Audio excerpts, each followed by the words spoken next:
సుభాష్ మ్యాండ్లను దాని ఏంటిది మహాగణపతి పెర్కేషన్ చెత్త కొట్టేస్తున్నారు. నా ఆనందం నాది.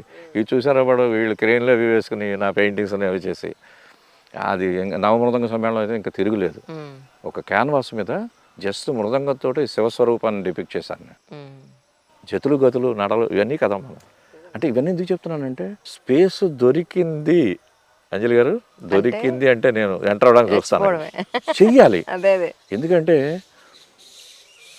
ఇప్పుడున్న పోటీ ప్రపంచంలో ఏదో గీయడం ఏదో ఓకే, ఫిలప్ ది బ్లాంక్స్ చాలా ఈజీ, కానీ ఆథెంటిక్గా ఇది స్టాండర్డ్ ఆగుతుంది ఈ బొమ్మ ఇలాంటివి వేయాలి. మీకు దానికి బెస్ట్ ఎగ్జాంపుల్ ఏంటంటే సాహసం చేసి దిగిన లైవ్లో బెంగళూరులో లైవ్ అవుతుంది, కన్నడిగలు తెలుగులో తమిళ్లో వీళ్ళంతా చేస్తున్నాం. ఉన్నట్టుండి డోలాయించాలని చెప్పి చీట్లు పంపుతారు కదా కచేరీ, వాళ్ళు డోలాయించలు ఏమన్నారు. నా సింగర్ నాకేసి చూసారు ఆవిడ, కూర్చి ఏంటండి పాడండి పర్లేదు, కాకపోతే 2.5 నిమిషాలు అది కీర్తన. అయ్యో ఎలా మరి మీరు వేయడం? అదే చెప్తున్నాను నేను. దాన్ని ఒక స్వరాలును నెరవు అవన్నీ చూసి కొంచెం సస్టైన్ చేయండి అంటే మహా అయితే 3 నిమిషాలేమో అన్నారు చెవిలో వచ్చి. సరే మొదలెట్టాను. అంటే సంకల్పం మంచిదైతే నడవలేని మేకపిల్ల కూడా కొండ మీద ఉన్న అమ్మవారి దగ్గరికి వెళ్ళిపోతుంది నన్ను ప్రసాదం తీసుకోమని.